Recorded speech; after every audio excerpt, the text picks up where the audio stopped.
知道这些 certificate 是真的还是假的。不然我们不知道去哪里投资。租金会便宜，我们还可以不要起价。没有办法的，因为就是到时才打算哦，为了生活也是要做了。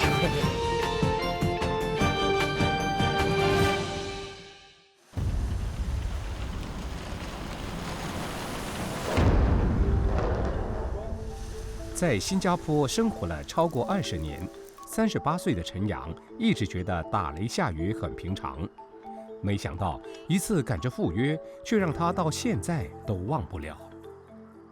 10多年前，这个地方是一个很大的草坪，现在他们改成了各种温室和那个皮克球场，还有一些游泳馆之类的设施。当时候发生什么事？当时是我们经过这个草坪，想赶去那个 JEM Shopping Mall， 和我的爱人一起去见我们的一个保险的那个经纪。当时下着大雨，到草坪中间的时候，我听到的那个雷和闪电一起，就我看到的闪电一闪，然后同时雷声也到了。那同时呢，我的手就抓伞柄的手，有一种特别的感觉，就那一瞬间，手掌胳膊这边麻了一下，然后就消失了。那一瞬间，陈阳只是手麻了一下。回想起来，他庆幸自己躲过一劫，但并不是每个人都这么幸运。2个星期前，白沙海滩发生雷击事故，造成1人死亡。再往前2个月，林厝港一名养殖场工人遭雷击身亡。乌敏岛和吉蛋岛附近一座浮动渔场也疑似遭雷击起火。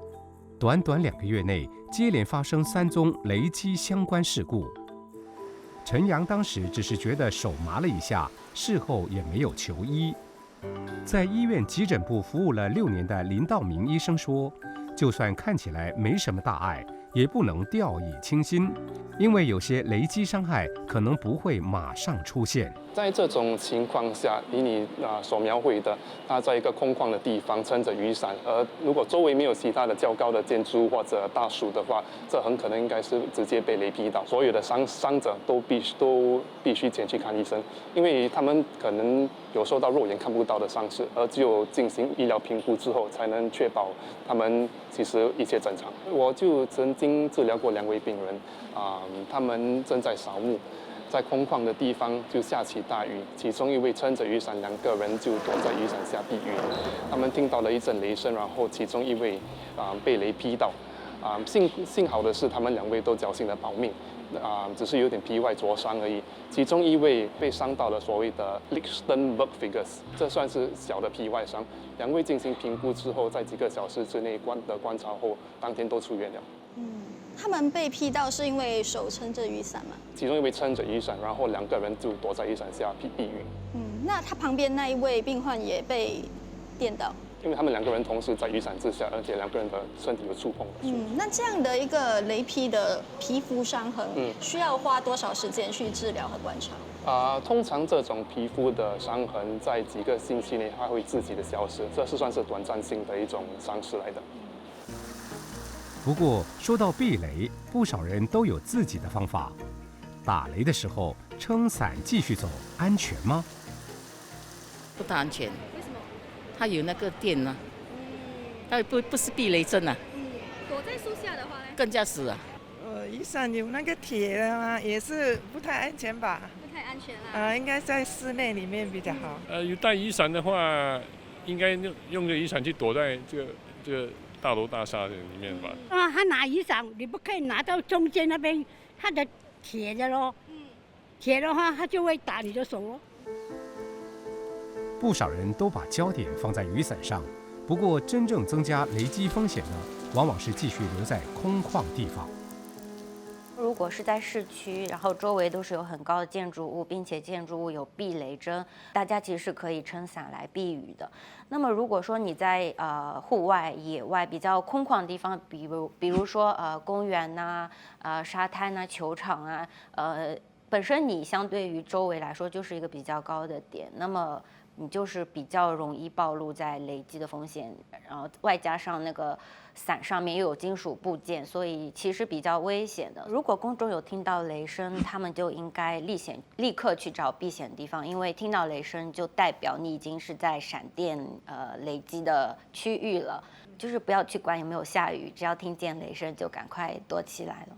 公众应该要等大概30分钟之后啦，是因为即使那个云团它已经减弱或者消散，其实它还是会产生雷击的。这是因为云团中还是会有一些残余的电荷，它依然会有雷击的风险。避开危险当然最好，但如果真的有人遭雷击，你会怎么做？我不敢，我不会。不是我自私，因为不会嘛，这个2个一起死怎么办？不大懂了，可是会，比如说打电话嘛，叫救护车什么的，那看他状况怎么样啊？听说是好像要用布把它包起来吧？可以救他吗？因为那是没有电了。其实雷击伤者不会持续带电，确认现场安全后，不要犹豫，立刻拨打995，并马上施救。因为对雷击伤者来说，每1分钟都很关键。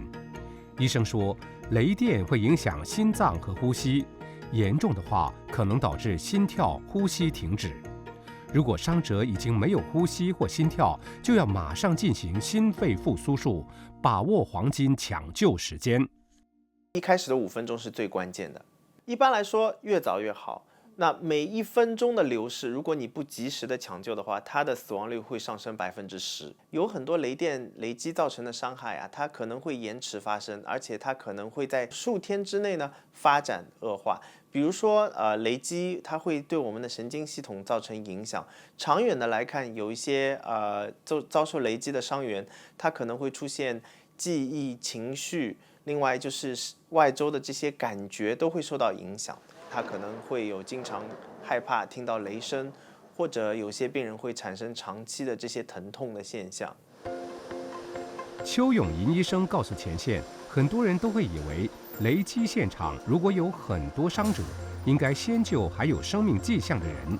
其实刚好相反，是因为雷电它主要造成的死亡是干扰我们的心跳还有我们的呼吸，让心跳发生紊乱，让呼吸中枢麻痹，停止呼吸。但是如果你及时的救治的话，心律紊乱很多它是可以自动恢复的，心跳可以自动恢复。也就是说，千万不要因为伤者没有反应就放弃抢救。一次雷击经历彻底改变了陈阳面对雷雨的习惯。我确实觉得下雨其实还好，但是如果说有打雷的话，就一定不要冒险。厄尔尼诺来袭，新加坡天气会更热更干，雷电会不会变少？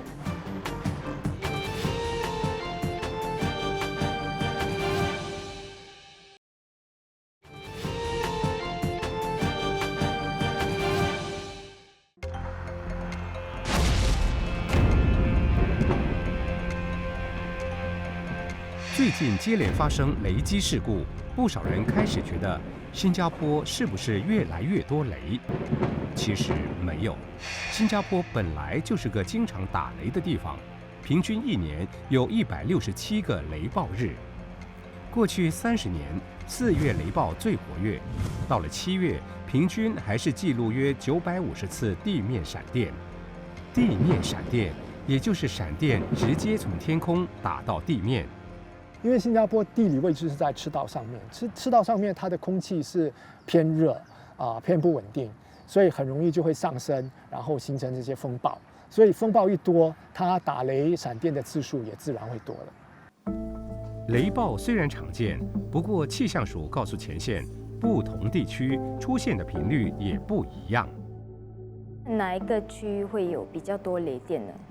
我们其实是通过预测雷阵雨，然后从而来监测雷电活动的。新加坡的北部和西部，大家可以看到它颜色比较深。那么其实这些区域呢，它发生雷击的频率是相较于其他部分比较高的。由于我们的海陆风，因为在白天由于海面和地面的温度差，就会有海风，海边吹到陆地来，那么就会有一些风的符合。那么在西部和北部这些地区就比较容易发生对流天气，产生雷暴系统。所以观众怎么看到一些雷电的讯息呢？在我们的天气讯息网站的话呢，我们其实除了2小时的预报之外，我们还可以看到雷达的信息。我们的应用程序它也是有一样的功能的，默认设置是6公里，但是有一个选项呢是可以把那个距离延长到8公里的。那么它跟我们的网页讯息其实是一样的。那么如果我这样设置之后，就会出现一个关注的圆圈。预报员如果有预报雷阵雨在这个圆圈的范围之内呢，我们的公众都会受到雷电的预警的。除了打雷，相信大家最近还有一个共同感受，也感觉到了，现在有点闷热了。天气很热，大热天，你看厄尼诺就是跟天气有关系的。未来几个月，厄尔尼诺预计会进一步增强，新加坡也会越来越热。为什么天气会越来越热？答案其实就在太平洋。厄尔尼诺一来，太平洋的暖海水会往东移动，也跟着改变。对新加坡来说，最明显的变化就是雨变少了，天气变得更热、更干。因为云少了，雨少了，我们这里天气会比较热，因为云会遮住太阳的直射，然后雨它是高空降下来的，它会帮我们的地表降温，所以少了云少了雨，我们的地表的气温会比较高。上一轮强厄尔尼诺出现在2015年到2016年6月到9月，本地的降雨量减少约35%，天气也比平时更热。气象署表示，截至目前，气温已达到35.7摄氏度，天气越来越热，那雷暴是不是也会跟着变多？天气很热，不会打雷，下雨就会打雷。少下雨就不会打雷，不会嘞，这种情况很少嘞。大多数是要 before 要下雨，天黑黑就打雷，直接就下雨嘛。偶尔也会有，好像它闪电打雷，还没有下雨了。答案和很多人想的不太一样。每年6月到9月是新加坡的西南季风季节，也是午后雷降雨比较活跃的时候。这个西南风季节的时候呢，我们这里通常是午后阵雨会比较多，尤其是那个苏门答腊风标，它会形成的那个频率会比较多，所以就会造成我们这里短期的那个下雨的风暴会比较频频发生。可是因为我们厄尔尼诺会造成本区域在这个西南季风季节风暴的形成的那个几率会变小。下雨量也比较少，所以跟着我们的那个打雷闪电的次数也会挂钩，也会变得减少。也就是说，天气越热，不代表雷暴一定越多。厄尔尼诺会让整体降雨减少，雷暴活动也可能跟着减少。不过对新加坡来说，这不代表雷暴会消失。预计接下去的3个月，我们的降雨量呢会低于平均水平，也就是说较为干燥，然后也会迎来比较炎热的夜晚。那么虽然说它的降雨量会少于平均，但依然还是会有一些概率有雷阵雨，那么也会带来一些雷击的风险。上有天雷，下有地鼠。当局引入人工智能灭鼠，真的能一劳永逸吗？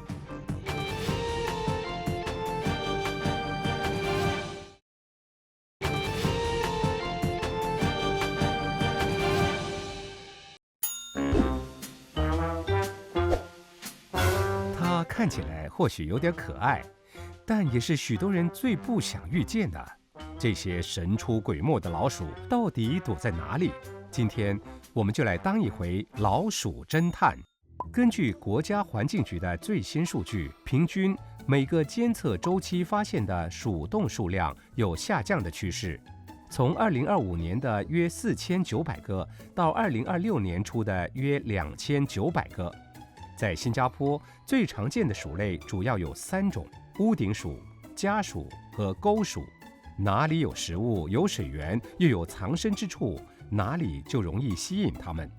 再加上新加坡全年炎热潮湿，老鼠几乎全年都十分活跃。这天，我们随国家环境局的工作人员当老鼠侦探，到后巷和垃圾处理处寻找线索，看看这些小家伙最近有没有出现过。我们主要留意2点：第一是老鼠活动的迹象，比如老鼠粪便或者被咬过的痕迹；第二是容易招引和藏匿老鼠的环境。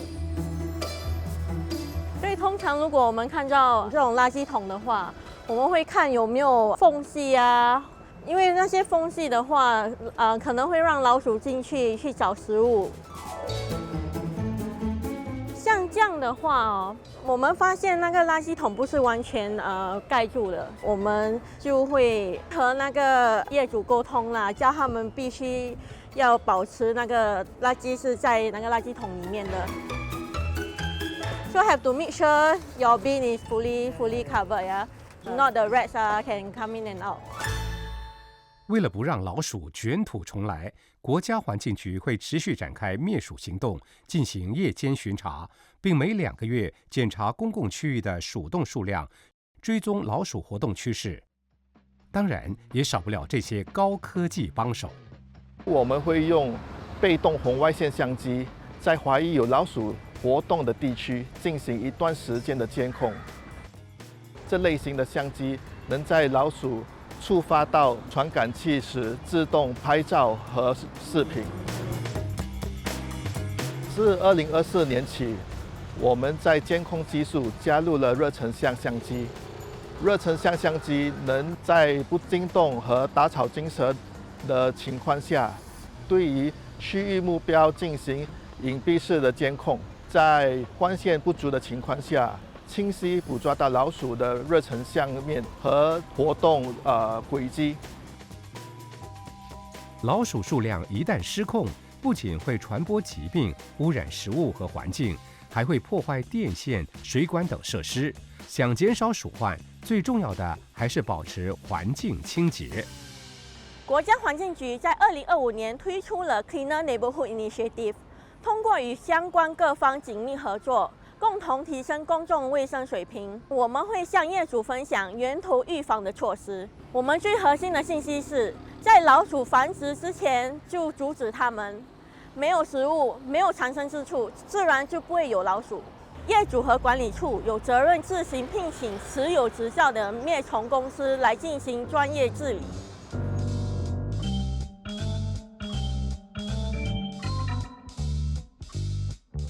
而这家本地害虫管理公司也有自己的一套追鼠秘籍，他们会把感应器分散安装在不同热点，全天候收集数据，透过人工智能分析，慢慢拼凑出老鼠最常出现的路线图。所以呢，我们现在在陷阱感应器，我们这个就叫做 monitoring point。这个呢是我们的诱饵，它在夜光里会发光。然后那些老鼠吃了之后，它们的屎和尿会发光的。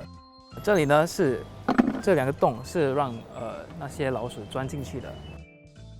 这片泥土上有老鼠钻了的洞，所以其实这片泥土的下面是它们的窝，里面应该有很多小老鼠，所以我们就放了这个感应器，看起来是个石头，让它比较自然一点，所以老鼠不会怀疑它。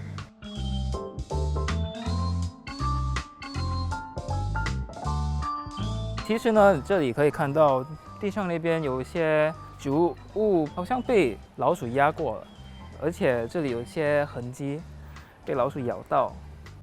这里栏杆有个洞，看起来老鼠是从这边走来到了这边，然后又在这边钻了个洞。在这里，这些泥土的痕迹是很明显是老鼠的。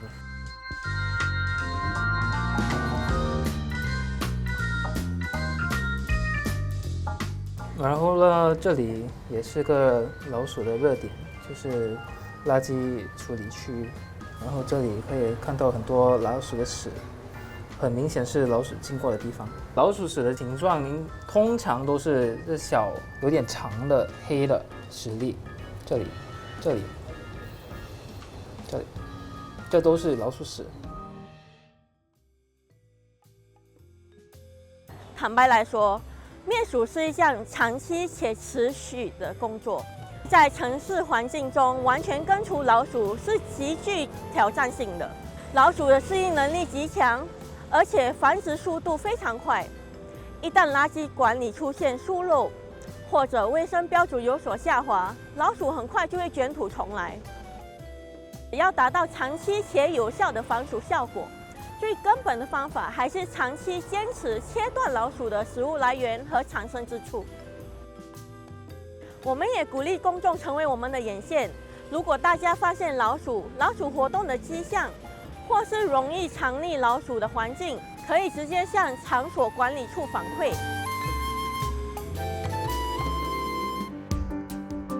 前线追踪欢迎您针对任何课题发表意见和看法，以及提供节目素材和线索，让我们为您追踪报道。您也可以到8世界网站重温节目和观看更多视频。